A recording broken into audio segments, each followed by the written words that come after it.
Hey everyone, I'm that guy in Hutch, Jason Probst, and thanks for listening to That Podcast in Hutch. In just a few days, most of us will celebrate Christmas, and I saw this as an opportunity to do something a little bit out of the ordinary. Instead of sitting down with just one guest, as I normally do, I set up at Crow & Company and I asked people to come down on a Saturday morning and tell me their Christmas stories. I didn't know who might show up or if anyone at all would take time to let me record them for just a few minutes while they shared a story about Christmas. I have to tell you, I was overjoyed with the response. 10 people shared their stories, although admittedly one of them, 4-year-old Athena, was more interested in the recording equipment and the shop dog, Ollie, than anything else. But it's been a real pleasure and honor that so many people were willing to visit with me and share their stories. And I want to thank everyone who participated and who helped make this episode happen. As I listened back through the stories, there was a clear theme that hit me. It's amazing how all these people with all their different experiences and perspectives produced this sort of overarching theme in each tale that they told. Now I'm going to let you listen to these stories and let them unfold for you the way that they unfolded for me. And then I'll come back at the end of the episode and see if we heard maybe sort of the same thing. So I'm going to turn these loose on you now, and I hope that you enjoy Christmas stories from the people who came down to Crow & Company and were nice enough to share those stories with me. We are recording. Can I have you start with saying your name? My name is Tammy Gilly. Okay, and you live in Hutchinson? I live in Hutchinson, yes. Okay, well, go ahead and tell me what your Christmas story is. I really don't know where to start because I've had so many good Christmas experiences, but it all started with my grandmother. My grandparents were very poor. They lived at the corner of C and Severance in what used to be a boxcar, and it was made into their home. And they raised 8 children in that house. And so my dad was one of the older siblings, and Christmas was a very important time for my grandma because my grandma, as a child, when she was 15, was sent off to work to help send money back home to her family. And one of the few times that they could get together is at Christmas time. So as she raised her children, that remained one of our family traditions, that we stay together at Christmas time. And because there were so many of us, there were actually 32 people by the time you count all of the siblings and their wives and their children. And obviously we could not have Christmas at a boxcar, and we all lived in pretty small homes at the time. So my grandparents would rent the old clubhouse down at Cary Park. It was a green 2-story building, and we would rent that. So from the time I was very young until I was about 10 or 12, that's where we would have our Christmas dinners. And then later on, when my grandmother, her children were grown, she was able to afford a nicer home. So she bought a 2-story house on A Street. And by that time, I was a teenager, and we would go to her house there, and we would have Christmas. And she always made Christmas very special. My grandmother was a nurse at Hutchinson Hospital, and there were a lot of times that she worked second shift. So the whole family would be there, and we would be waiting for her to get off at 11 o'clock at night, and we would be together. And just over the years, there were just so many different things that we did as a family during Christmas time. I remember one Christmas that we got together, my husband, it was my husband's first year to be a part of our family, and he was just amazed because by that time, the grandkids had children, and there were close to almost 100 of us. And here we are in this 2-story house and having Christmas, and my grandma always, no matter how, I don't know how she did it, but no matter how broke she always was, everybody got a gift. Wow. And so it may be just a pair of gloves, or my grandpa would always give everybody, all of the women, a bowl, and it had fruit or something in it. But it was a lot for them because there were so many people. And they were just so amazing. They would say, my grandma would buy things all throughout the year, not just at Christmas time, and she would tuck them away so everybody would have a gift at that time of year. And the other thing that they did that my husband was very amazed at was the boys would take out a little change purse and they would pass it around. So Grandma could have a Christmas also. And so all of the boys they'd stick money in this change purse. And so my husband, he was just amazed when we first got married about how that happened. And he felt the love of our family. He felt that's something special when they would do that. What's your grandma's name? My grandma's name was Mildred Bronner. Okay. And how is that carried forward to your family now? She's probably gone now.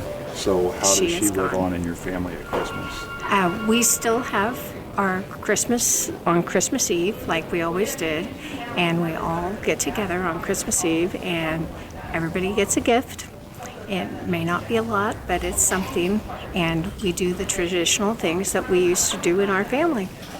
So, as a kid, getting that gift from your grandma and seeing all those people together and knowing how important that was, how did that make you feel as a kid? I feel like I was blessed because it wasn't about the gift; it was about the love. And that's what Christmas is. That's what Christmas is all about. It's about that love, and it was just that love that was passed down through her to each one of us that we continue to pass down to our kids, and even to the great-grandkids, the great-great-grandchildren now, is still the same. It's the same thing. We still get together, and we still make sure that Christmas Eve is our time for our family to get together. That's a beautiful story. Thanks for coming in and sharing that today. Thank you. I'm Robbie Fall. I live here in Hutchinson. Okay, tell me your Christmas story. Actually, I have two, both of them pretty brief, because you had asked about things we continue to do. My family lived in South Hutchinson when I was in 1st through 5th grades. And back then in the 50s, Countryside was where all of the doctors and lawyers lived. And they had the most gorgeous lighting in town at the time. And my parents would always, one night during the Christmas season, load my brother and me up, and we'd go from South Hutch up to the north end of Hutch and look at Christmas lights. And that is something that I have continued to do no matter where I lived. In fact, when I was an active pastor, after the Christmas Eve service was over, I would drive around whatever town I was in just to look at the lights because it reminded me so much of my childhood. The other thing is that growing up, one thing we always did every Christmas Eve was to read the Christmas story from the Bible. And that is something that I've continued to do throughout my life, simply because that's what it's all about. So, tell me about when you were young and you did that, and you guys would get in the car and go down to Countryside. Kind of walk through that a little bit. Were you kids are in the back seat? You're in the back seat. Dad usually driving because he always drove, and it was just a nice evening because we would cross the river and drive all the way up Main Street to get into the main entrance to Countryside, and just drive around. And I still remember when I go up in there for any reason how windy the roads are up there, the streets are, and even still go up there sometime during the Christmas season to look, even though it's not just the doctors and the lawyers there anymore. But they still do really nice lighting up there, the individuals who live there. So That area had the one that had all the mechanical stuff, yes. right? And that wasn't when I was a kid, but later. I sure enjoyed that when I came back to Hutchinson as an adult, and was sad to see it come to an end. But people move on, people pass on, and things change. I think that's one reason holding on to those little traditions means so much to a lot of people, is it's a way of holding on when things have changed. And in the last 2 years, things have changed so much for all of us that I think we're all inclined to hold on to little traditions that take us back to when times were simpler. Yes. And so do you still go around town now and look at lights? I haven't yet. I was waiting for this week, and after the windstorm the other day, I thought I may have waited too long. But I will, before the week is out, make a long trip around town. Town. It's a nice way to spend the evening, and as a parent, it's best with kids. I love doing it with kids. Tell me about the Christmas story. Did you guys all kind of get together in like a living room My mother was an RN and worked the night shift, so she once we got past Santa, she often worked Christmas Eve. So rather than make us wait until she got home at 7:30 or 8 o'clock the next morning to open gifts, we opened gifts on Christmas Eve. Okay. And before we could open our gifts, we had to remember what this was all about. And so we would read the Christmas story. When I was really little, Mom read it. And then as I got to the point where I could manage all of those words in what was then the King James Bible, I started to do the reading, and my brother would do some of it when he got older too. I'm curious, and I want to ask this question.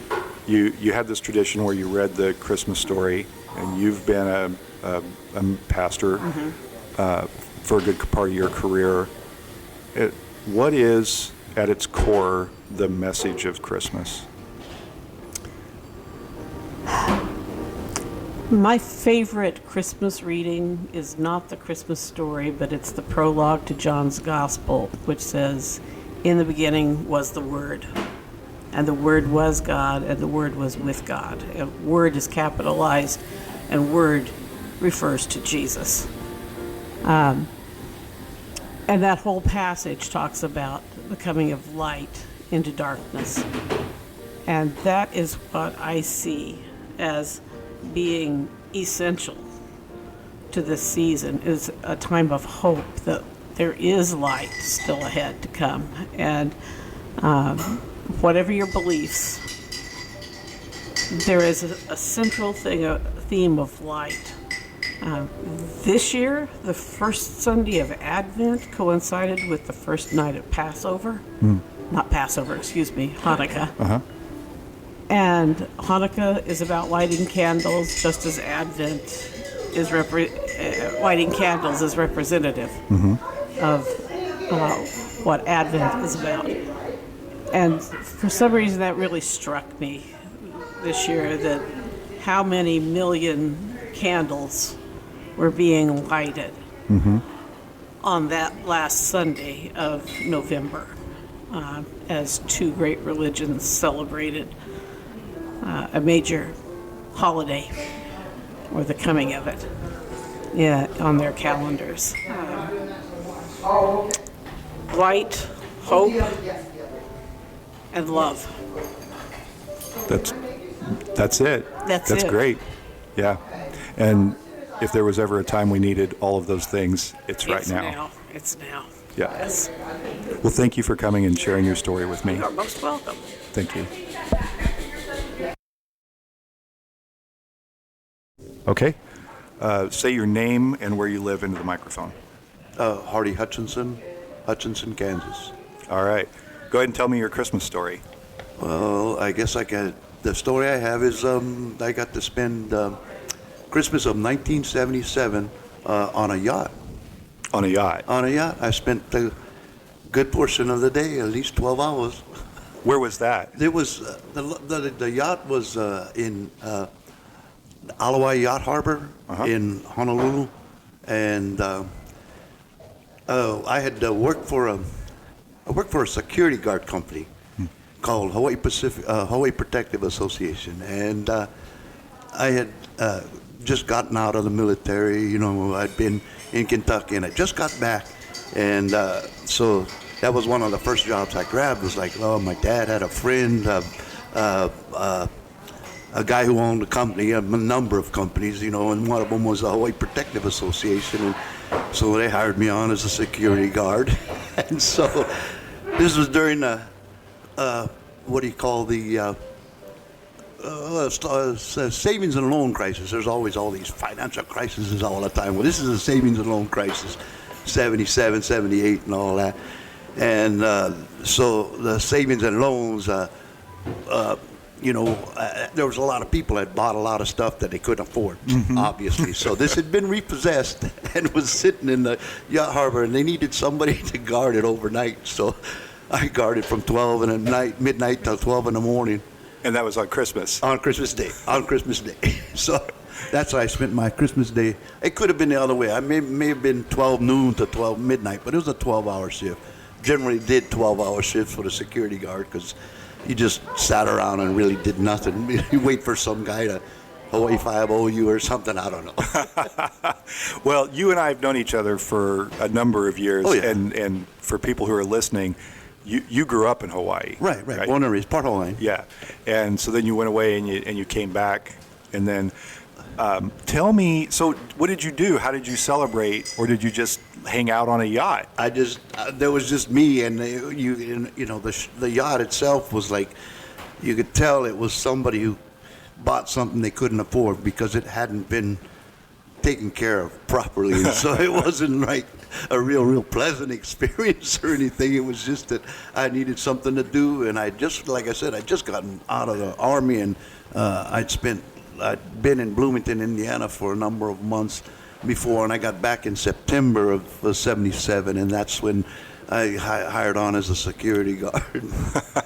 And then that was just one. I wound up having a number of jobs, you know, back then. Yeah, overtime there. Oh yeah. Well, I mean, at the same time, I've always worked like 2 or 3 jobs. Oh, I know you have. Yeah. You know, I used to deliver the papers for the Hutch News for 8 years during the early, the mid, the 84 to 89. Yeah. Yeah, you've always done a lot. So thinking about that time you spent on a yacht on Christmas. On Christmas. It's because you know,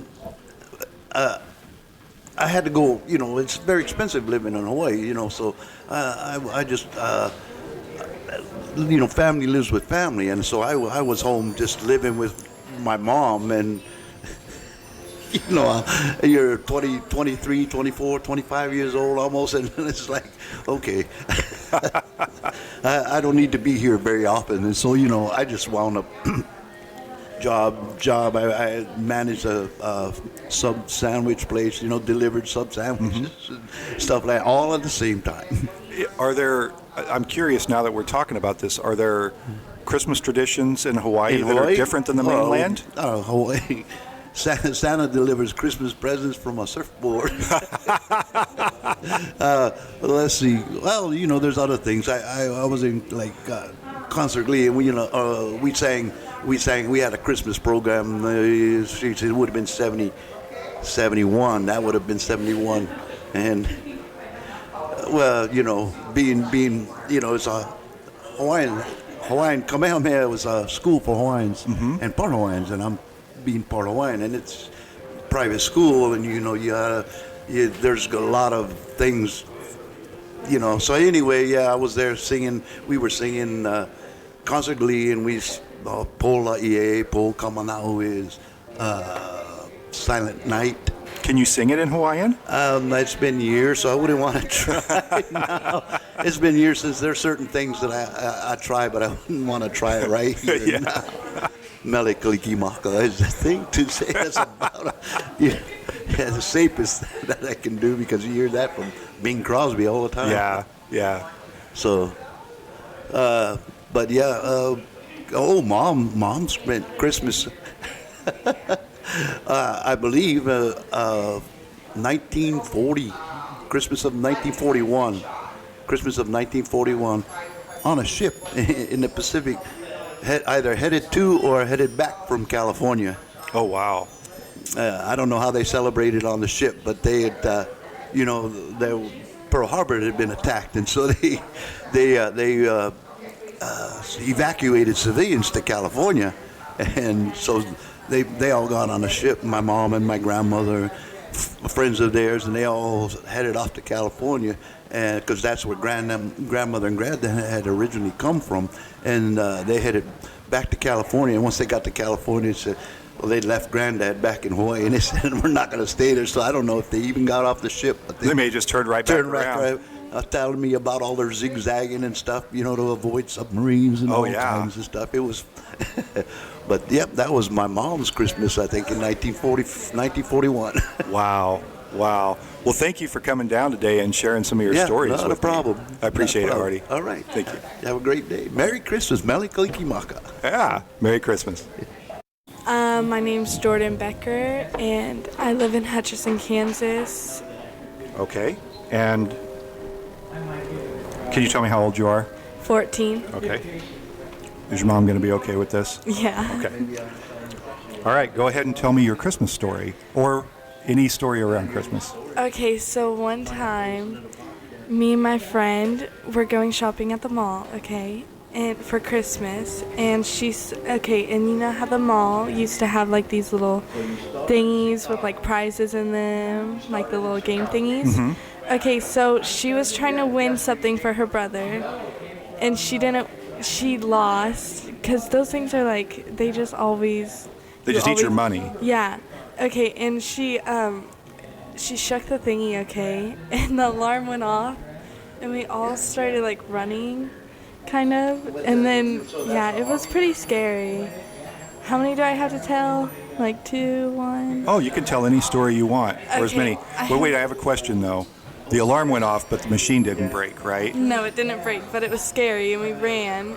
We ran into Bath and Body Works because it was like right next to it. But she was allergic to like soaps and stuff, some kinds of soap. So we had to leave there, and we went to Ulta Beauty, and then we saw a security guard or something like that, and it scared us, and we ran back out. It was and then we had her mom come pick us up.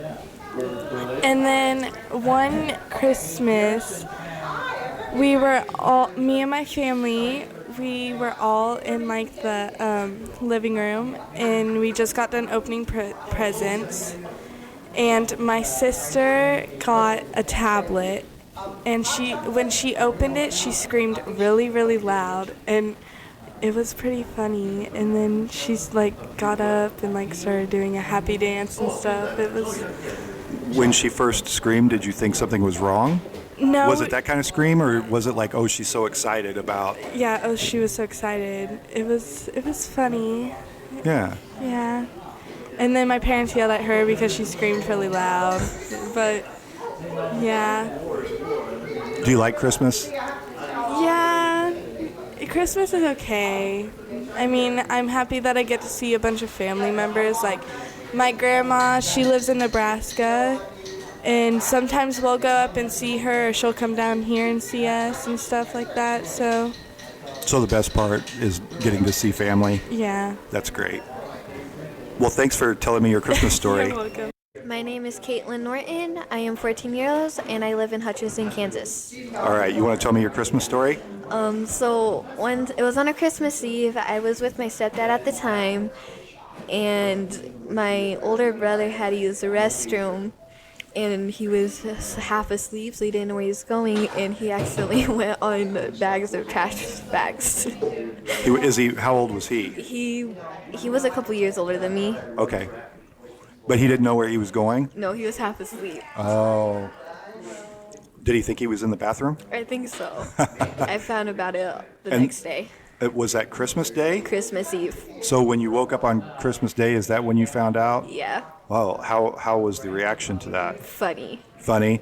The family get a laugh out of that? Yeah, we did. That's funny. What do you like about Christmas? Hanging out with family, the lights. Do you guys go around and look at lights? Yeah. Yeah. And then family, do you have a lot of family that gets together? I have a lot of family, yes. That's good. Well, thanks for sharing your Christmas story with me. You're welcome. We got to make sure that one is on red all the time, okay? Okay, so we would make all kinds of treats leading up to Christmas, way more than anybody could ever eat. I mean, like cookies of every type. She always made this date nut roll that literally nobody touched but her. And just sugar cookies, no-bake cookies, peanut clusters, so many treats. And then she would have the whole family over on Christmas for Christmas lunch. Presents everywhere, and I don't know, it's been really difficult to recreate that as a mother, to recreate that kind of magic and just those traditions. And we're trying to do our own, like making sugar cookies and looking at Christmas lights, and we do illuminations at the Botanical Gardens every year. And but I don't know, it just seems like so much of those deep-rooted traditions are lost from generation to generation. And I don't know if that's because in my grandmother's generation, they didn't work. The women stayed home, and they were homemakers. I mean, they didn't work outside the home. They worked harder than anyone I know, but they didn't work outside the home, so they had time to really focus on that instead of, the day-to-day. Yeah, because now it feels like a lot of people they have their careers and they're working, and two parents are working in a family, and then Christmas kind of gets put in wherever it fits. Yeah, they're trying to fit it in. And I mean, I find that with myself, and it was never a big deal until, I had my daughter when I was almost 40, and now it's like all of this sense of I want to do that for her. You're always torn as a working mother or a working father. You know how it is. But yeah, I just I miss my grandma. I wish she was alive. So when my daughter was born, so that she could experience those same kinds of traditions. But it's on us now. It's on our generation to make it just as special. We get to make the new ones, the new traditions and the new memories. Yeah. And Athena is here. You may have heard some various sounds, and some of those are courtesy of Athena, who told me earlier that her favorite thing about Christmas, and I think this is always important for all of us to remember, we make a big fuss about it, but when I sit down a 4-year-old and say, what's your favorite thing about Christmas? She says it's spending time with my family. Yeah, she gets it. Yeah. Thank you for sharing your story today. Thank you, Jason. Okay, I'm going to have you start off by telling me your name and where you live. My name is Robert Rowan, and I live here in Hutchinson. All right. You want to tell me your Christmas story? I'm going to try. My wife wrote out the story in detail, and because this occurred, back in the early 1980s, my recall is not well. It's not good. But it goes, our working title for this story back then was The Bus Ride from Hell. And it occurred, in the, I think in December, and but not at Christmas time, just before Christmas time. And I had run out of work, I'd run out of luck, and we needed to go somewhere. So we were living in Wichita, and we decided that we would go back to California, where we spent most of our adult life. And we had an invitation there to stay with one of my daughters, so we decided to go. I made the worst car deal I have ever made. I had a good Ford van that was unique because it had access doors on both sides of the back of the vans, whereas normally you only have one. And I traded for a one-ton van. Just make sure you have your Just traded outright. The problem was the van that I ended up trading to had very poor steering. So in order to drive it, I would have to flip the steering wheel back and forth to kind of make minor corrections. It was terrible. But we loaded it up with all our possessions, and the winter was really setting in hard, and we started to go to California via the southern route, which took us down into Oklahoma. However, the roads were so bad that we, at a certain point, decided we can't do it. I can't make this drive. We're going to end up in the ditch. So we turned around, came back to Hutchinson, and at that point we realized that if we're going to get to California, we have to unload all our stuff, put it in storage, keep what we would need to get started back in California, which would be some of my tools, because I was a carpenter, and we would have to go by bus. So we were able to get a seat on Trailways bus. I think they called it the Big Red. Right? Yeah. Yeah.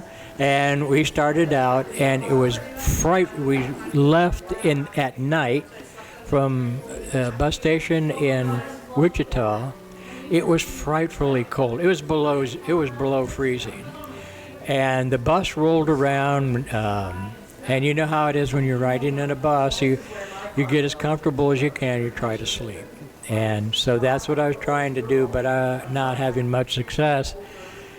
And we were rolling along sometime in the early morning, and something caught my attention. I was dozing, and something caught my attention, and I listened. I couldn't hear the engine of the bus. And that brought me up. That made me quite awake. And I noticed the bus was starting to shift over to the right shoulder of the road. And it came to a stop, and the bus driver said, I just lost my engine. Diesels, if they're not properly prepared, their fuel will, get Gel up. Yeah. And that's apparently what happened. It was right at Christmas times. The bus services were overloaded with people traveling, and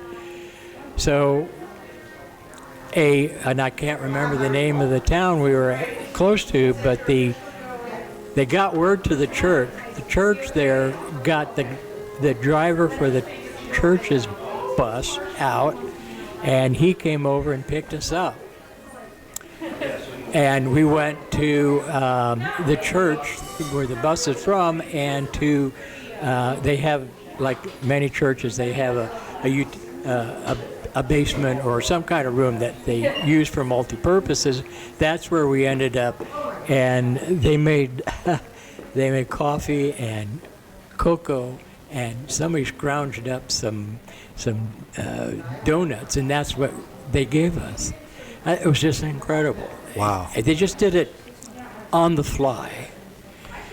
And so we sat there for a while, and the bus people sent out another bus that picked up our stuff, which was all in underneath the bus. And at that point, we separated from our stuff. And we got another bus. And I can't remember, I think it was still a Trailways.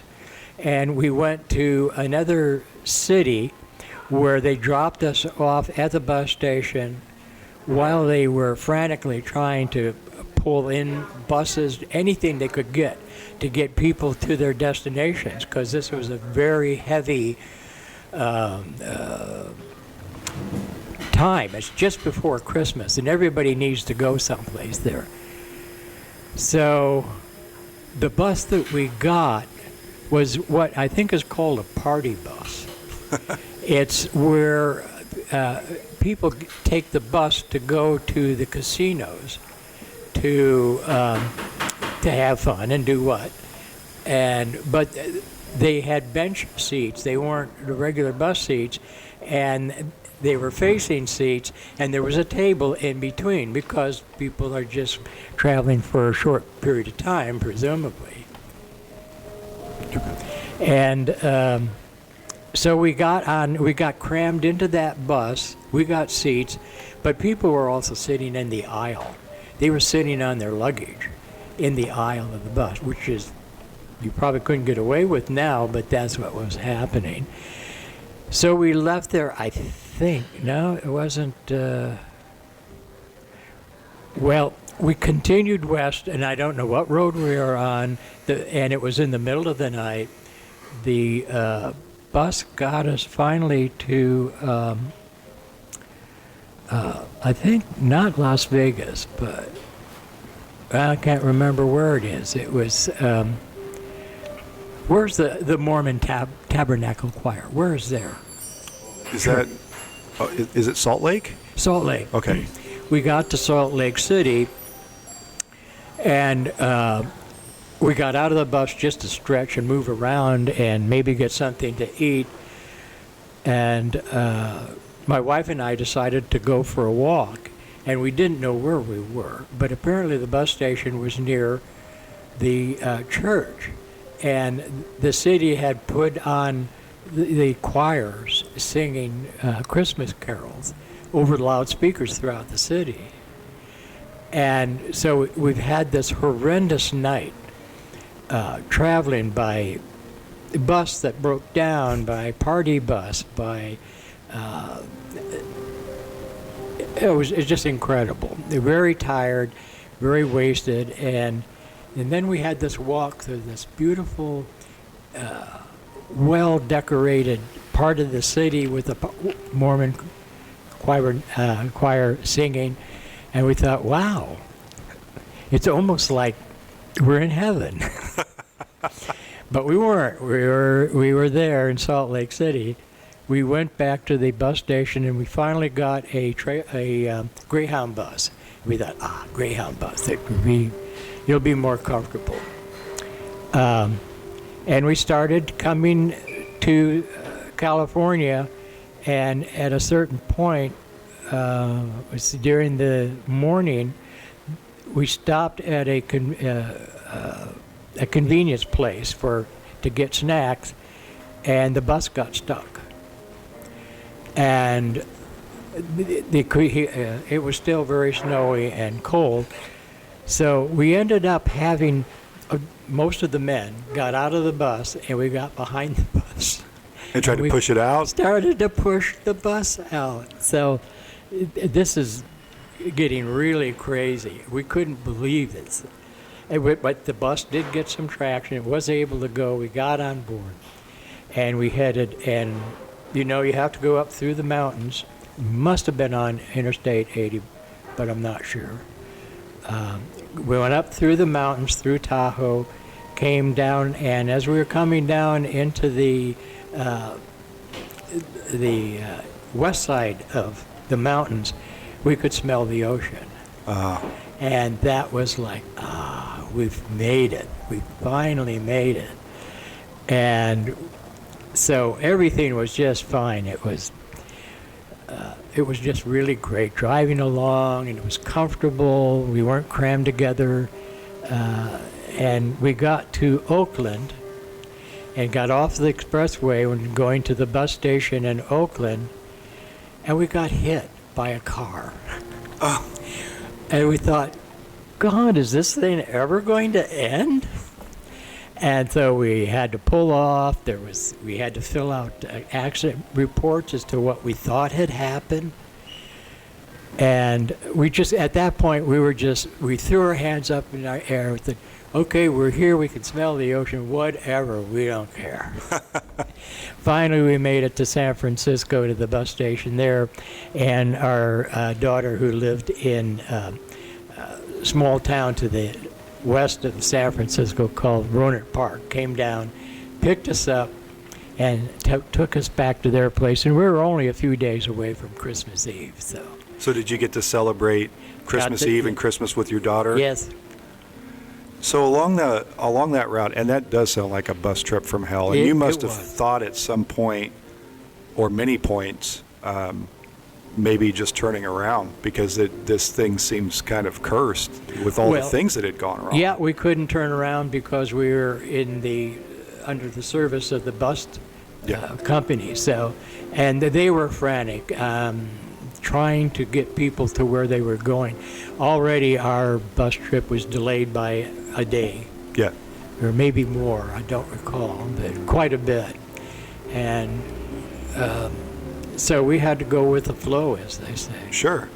The other thing that aside from all the mishaps along the way, the other thing I hear in that story is people that were doing things that kind of lifted your spirits, even in the rough part of all of that. Yeah. The church that, made sure you guys were transported somewhere warm and safe, and made sure you had something to drink and something to eat, and the music. And talk about that a little bit, about how important that was in this kind of really unpleasant time, these moments of, I don't know, kind of moments of Christmas, I guess. Yeah, well, back then I was younger, and I could tolerate a lot of discomfort and confusion. And so I go, at a certain point, you realize that this is out of your control, and you need to relax and do whatever the next thing is that presents itself, which is what we did, my wife and I. We were in a bus station prior to Salt Lake City. Well, switching buses, I don't recall which, but a couple got into a dispute in the bus station, and I think they actually called the police to come in. And we were just thinking, well, this is all part of our trip. Of course we would have domestic conflict, whatever. This is so. It was more an attitude of patiently following what the next thing that needed to be done.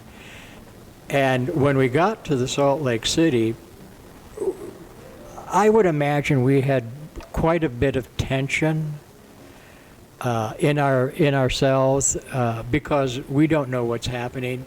We've already separated from our stuff, so it's whatever we brought on the bus. And it was so, don't have a good word for it, but it was more than relaxing.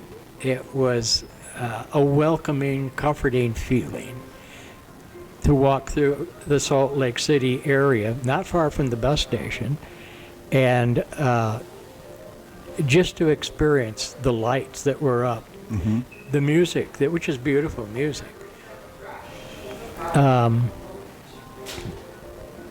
It brought a sense of calm and peace to us after this really difficult experience. Yeah, I can absolutely see that. And then again in Oakland, when we got rammed by a car, we didn't get upset. We didn't get frightened. We just, figuratively speaking, threw up our hands and said, well, whatever, we're here. Yeah, you made it. We made it. Yeah, over all the obstacles and everything, you made it. Yeah. That's so fantastic. It is, and there's more detail to it. When the bus that we were traveling with here in Kansas froze up, and we were taken off, and the first place we went to was a diner. It was your classic greasy spoon. Mm-hmm. We saw little critters going up the wall behind the counter, and we thought, this is something else. We had never experienced anything like this. This was totally out of our realm of comprehension, and it was just there. You know? And then from there, through bus station with the dispute going on between a couple, and it got quite loud and dramatic on through the night. Then pushing a bus. Can you conceive of such a Well, thing? even as you said that, I thought, well, I don't even know how that works. Yeah. That a bus is so much bigger than a car, and those are hard enough to push with, 2 or 3 or 4 people pushing it. Trying to push a bus seems ridiculous. It does, but that was But our what option. choice did you have? Exactly. It kind of goes back to that. You do the next thing that presents itself. Well, I have a question for you before I let you go. Yeah. Tell me, in just a brief statement, what Christmas means to you. Primarily, it means family.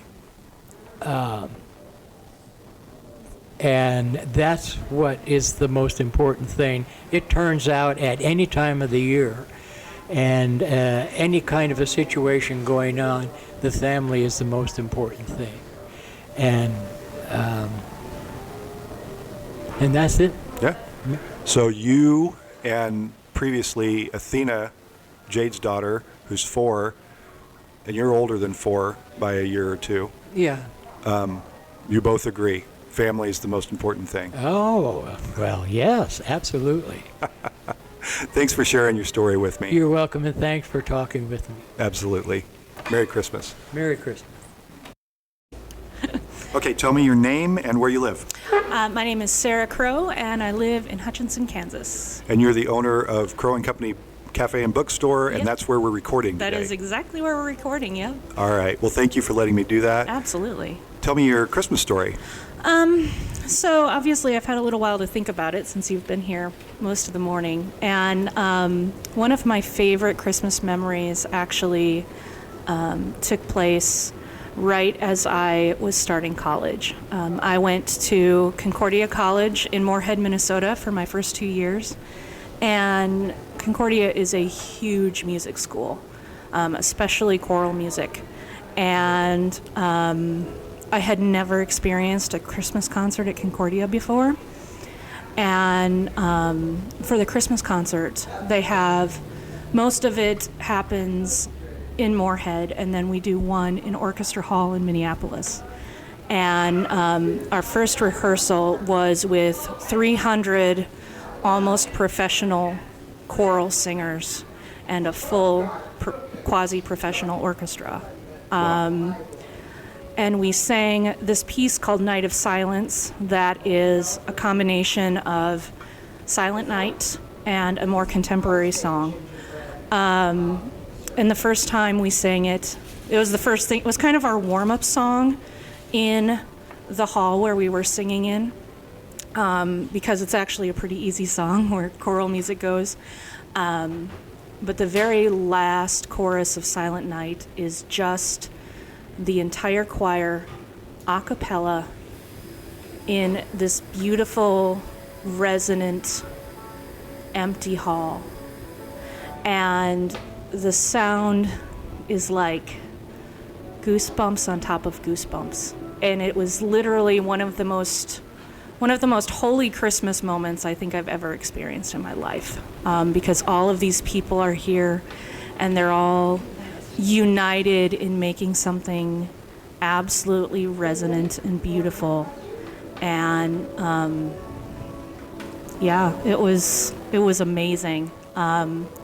This crystalline sound that you just don't think a human voice can make as it moves around the room, and as 300 human voices move around the room, was probably the most amazing choral experience of my life. To hear that for the first time in the room that we would be performing it in, and made me understand why it was literally the thing to be at. Yeah. Because it was a moment. And then seeing the audience respond to it afterwards, and the whole audience just gets covered in this moment of, it's really a transformational moment that music brings to all of these people. And yeah, it was it was kind of hard to do in the best possible way the first time I did it. Oh, I'm sure. Yeah. But yeah, that is probably one of my favorite, at least in my adult life, one of my favorite Christmas memories was that first moment of performing that way. I can see why. You know, I kind of got chills as you were talking about it. I've not been to that performance, but in my life, I've been to a couple that are exactly what you described. And I never thought about it that way until you just described it. But this idea of so many people in unison producing a sound, it rattles your bones a little bit, and it reminds you of that there are things much bigger than us, but also that unison and that speaking as one voice is probably as close to the voice of God we humans can ever get. And the moment of just pure like grace and love in that room and in that space, it felt like everything that is the best of the Christmas story and everything that is the best of those promises of Christmas. And yeah, it's just an amazing thing to witness and to live inside of. And even just thinking about it's giving me chills again. But yeah, that is probably one of my best moments, both Christmas and otherwise. Yeah. Oh, it's absolutely. Pretty great. Well, I'll ask you a question that I've asked a few other people today. What does Christmas mean to you? Well, I guess it would come back to that, this moment of people coming together and at its best, helping us to remember what love looks like. Christmas is about love as a person, love becoming a person. Yes. And at its best, those are the moments of Christmas of just feeling and being loved and experiencing those moments and those realities that can take place. Christmas can be hard for a lot of people, but at the same time, it's also, there's the opportunity for that, holding that space where we can remember to love each other.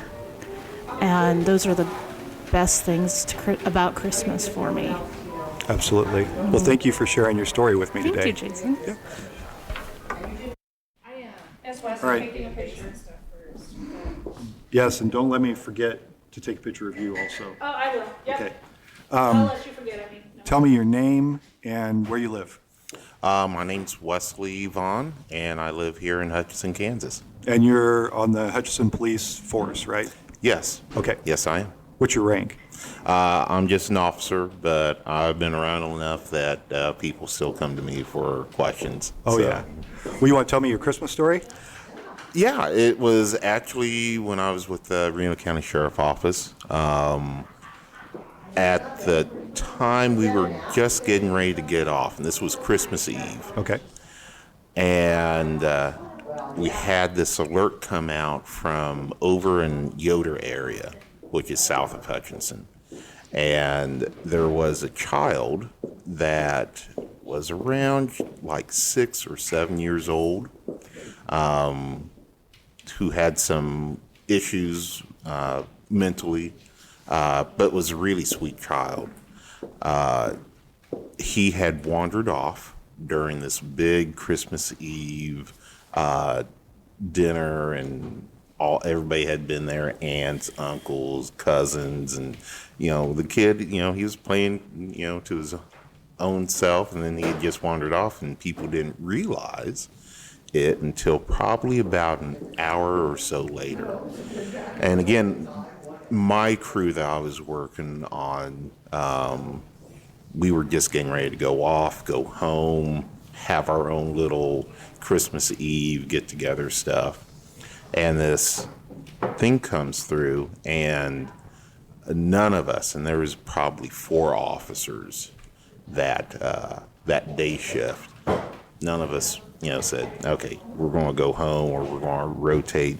We stayed on as night shift came on. And then we had other agencies from as far as Derby show up to look for this little kid. Because, if we don't find the kid, we're going to deal with a tragedy. Because It was a cold Christmas Eve. It had been a cold day, kind of like what we have today. So we have all these cars. We have DOC, like I said, people from as far out as Derby PD, Wichita PD, Sedgwick County. We had even people from Rice County come down to help. And one of the great things about working within Hutch or Reno County is the people that live here, because they also showed up in droves. Not just the Mennonite community that lives down there, but we had people come in from Hutch because, they heard this go over, and people that didn't even know anybody down that area showed up. The issue was, it was me and another officer, Sergeant Radke. We were kind of the ones in charge for that day. And for the first hour or so, we were ones getting everything sorted out, waiting for the sergeant to come on, which was Sergeant Rick Newton. But, it took a while for him to get all his gear on ahead of schedule to help out. But we had several hundred people by the time it got dark, and we were just combing the area, driving around.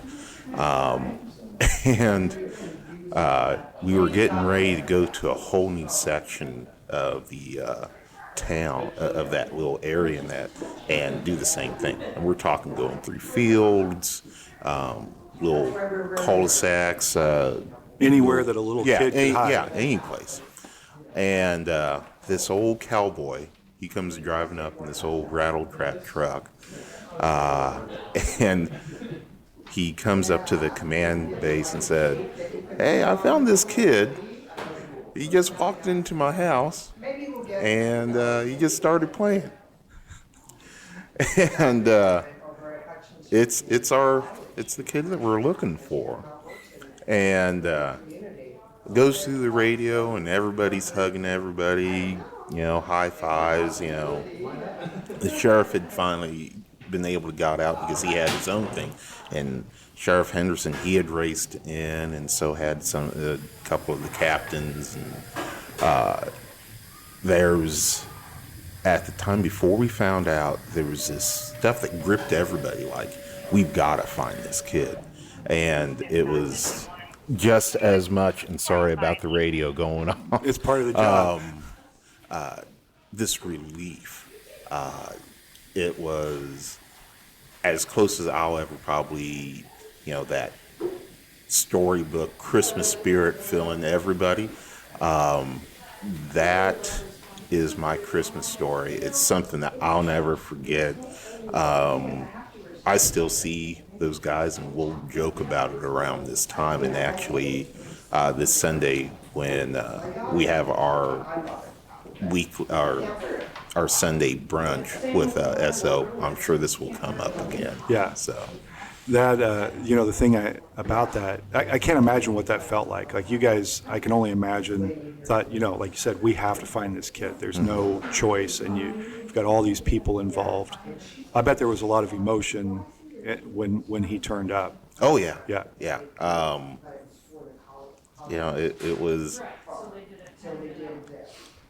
It was very emotional. There was a lot of guy hugging, and just whooping and hollering, and everybody was. It just made for a fantastic evening. So, and also knowing that if you couldn't have found him, that it would have been a sad Christmas for a lot of people, most of all his family. Yeah. Yeah. So, which is true no matter what, but it was Christmas Eve of all the days for something like this to happen. It had to be that day. Yeah. And so everything got heightened, like how Spinal Tap has, turned to 11. It was at 11. It was 11. So, Well, I want to ask you a question I've asked a couple of people today. What does Christmas mean to you? Christmas means to me that in the dark, because Christmas is usually the darkest, there's always going to be a little bit of light. Yeah. And that's what you need to grab onto. Yeah. Well, thank you for sharing your story with me. Thanks for being a light in our community, and thanks for everything you do. Oh, no problem. I love doing this job. So, Merry Christmas. Merry Christmas to you and everybody that's listening. Do you want to tell me what you like about Christmas? Like spending time with my family. Get really close. You like spending time with your family? Yeah, I like spending time with my family. Yes. That's my favorite part of Christmas. I hope you enjoyed those as much as I did. I don't know what you heard or what you took away from those stories, but I'd love it if you'd take the time to send me a note or drop me a comment with your thoughts. For me, the themes that emerged from these stories were the light and the hope of the Christmas season. And that's most often found in the form of love for the people that we love and from those who love us. And if we have people that we can show love to and people who show us love, we are truly blessed in the greatest way imaginable. And this season can remind us of all that love and all the good in our lives. But I also think it's important to remember that there are those for whom the Christmas holiday is a reminder of what they've lost and what they no longer have, or maybe what they've never had. For them, the season is about how dreams have failed or how tragedy has altered their lives. For many of them, this holiday can be a dark reminder of the love they too often don't feel from this world. Christmas, to me, is about more than lighting those places that are already well lit.